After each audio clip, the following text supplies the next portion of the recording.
Hey guys, welcome back to my YouTube channel. So in this video we're gonna be making some falafels with mushroom gravy and mashed potatoes, as well as a Dubai chocolate cake.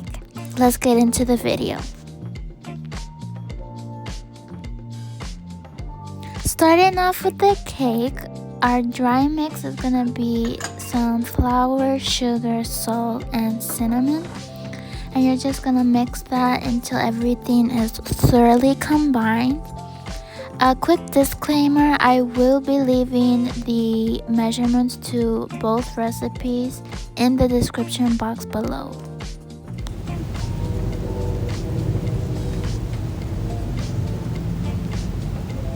For the wet ingredients, you're gonna need some whole milk, olive oil,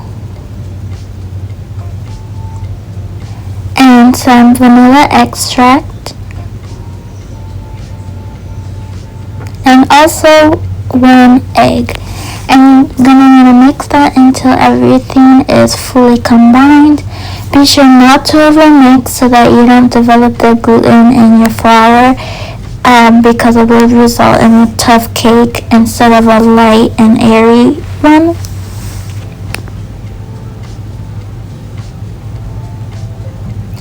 And once your cake batters are mixed, you're going to want to transfer into an 8-inch round cake pan and bake at 350 degrees.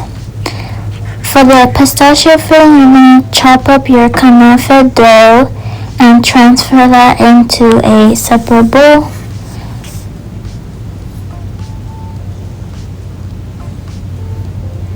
And we're going to toast that in some melted butter until it becomes crunchy and golden brown. Almost like a little bit crispy, and that's when we're going to want to take it off the heat.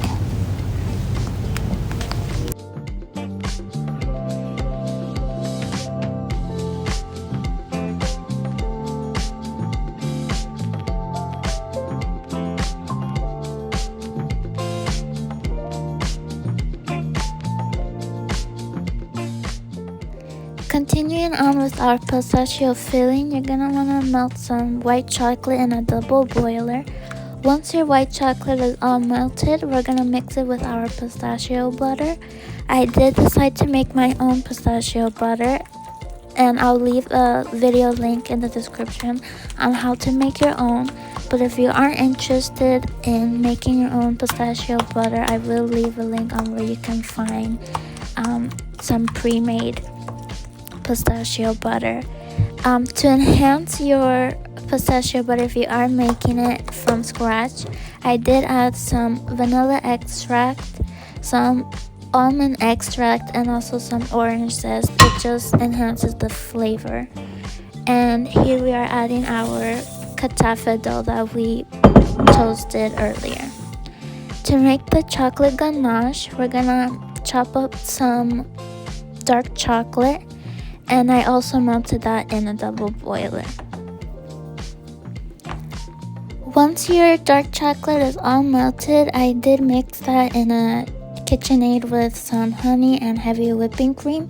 If you don't have a KitchenAid like I'm using, a stand mixer is also fine.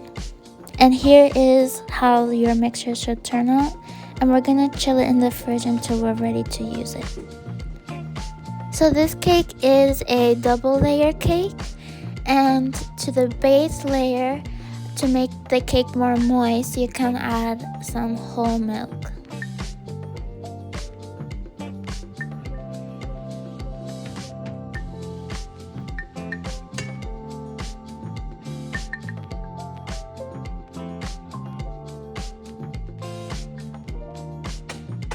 Once my chocolate ganache mixture was out of the fridge, I ended up transferring half of that mixture into 2 piping bags. And as you can see, you want to pipe around the cake so that it can almost create like a wall to hold our kanafe mixture in the center. I did have a bit of trouble piping the ganache because my piping bags were a bit narrow, but overall the cake was pretty easy to make. With the other half that I didn't transfer into the piping bags, I used it to ice the rest of the cake. And like you are seeing here, you're gonna want to put the ganache mixture in the center, and then we're gonna smooth it down with a cake spatula so that our mixture is level with the second layer that we're gonna add on top. And I also use that spatula to smooth the rest of the frosting on the cake.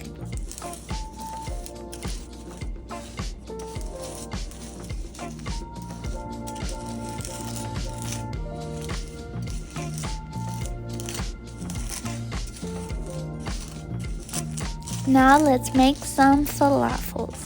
To a food processor, I added some chickpeas and I soaked them overnight, which is very important if you're using dried chickpeas.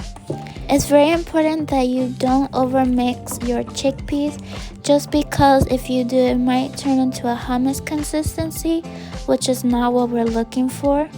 Once your chickpeas are transferred into the separate bowl, in the same food processor, we're gonna add in some onion, green onion, 1 leek, and some garlic cloves, and mince that until it is finely minced in the food processor. You might have to scrape down the bowl a couple times, and that's totally fine. The reason why we're mincing the herbs separately and without the chickpeas is so that it doesn't turn into that hummus consistency.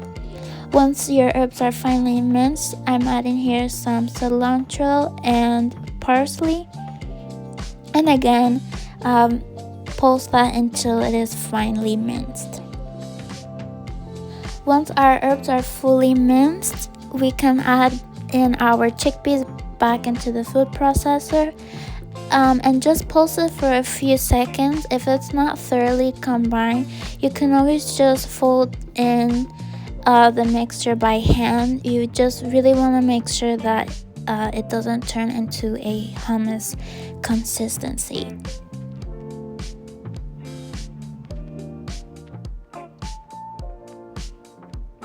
So once our mixture is thoroughly combined, I did decide to fold in my spices by hand, just because I didn't want to over process the mixture.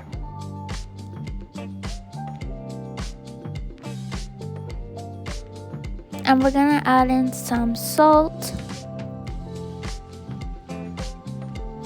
Here I'm adding in some cracked black pepper.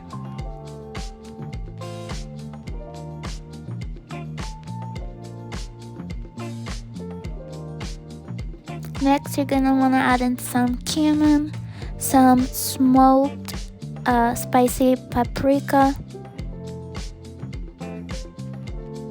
za'atar, and gram masala. And just fold in the spices until everything is thoroughly combined.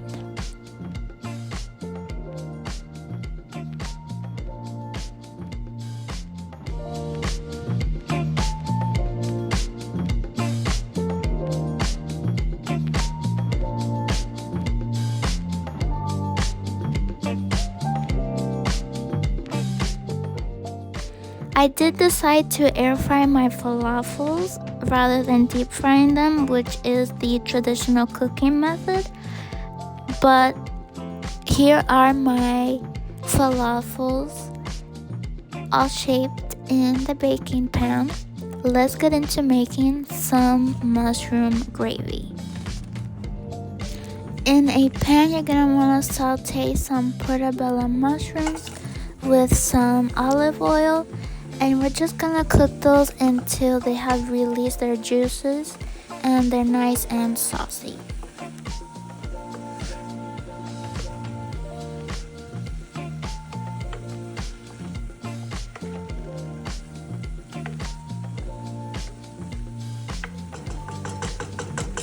Here's an example of how your mushrooms should look like, we're gonna transfer those into a separate bowl and set them to the side for now. In the same pan, we're gonna build our roux.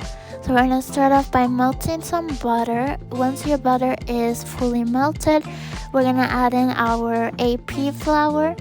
It's very important that you whisk in the flour immediately so that there aren't any lumps in the roux, which can result into making the gravy lumpy, which is not what we want. Once you've whisked it in, you're gonna want to cook it for a few seconds just to kill off the raw flour taste.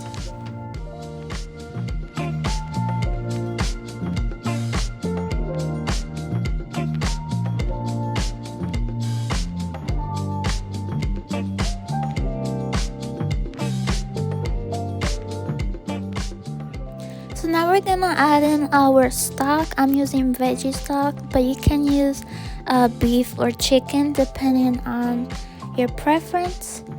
And we're just gonna whisk it in. It looks a little bit watery at first, but it will eventually set and thicken. So now let's get into making the mashed potatoes.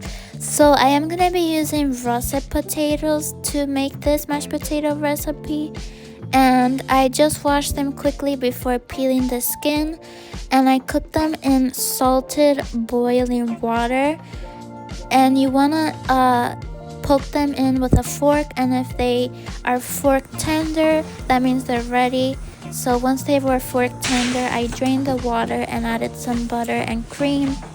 And here I am cooking the falafels in the air fryer. My oven does have an air fryer setting.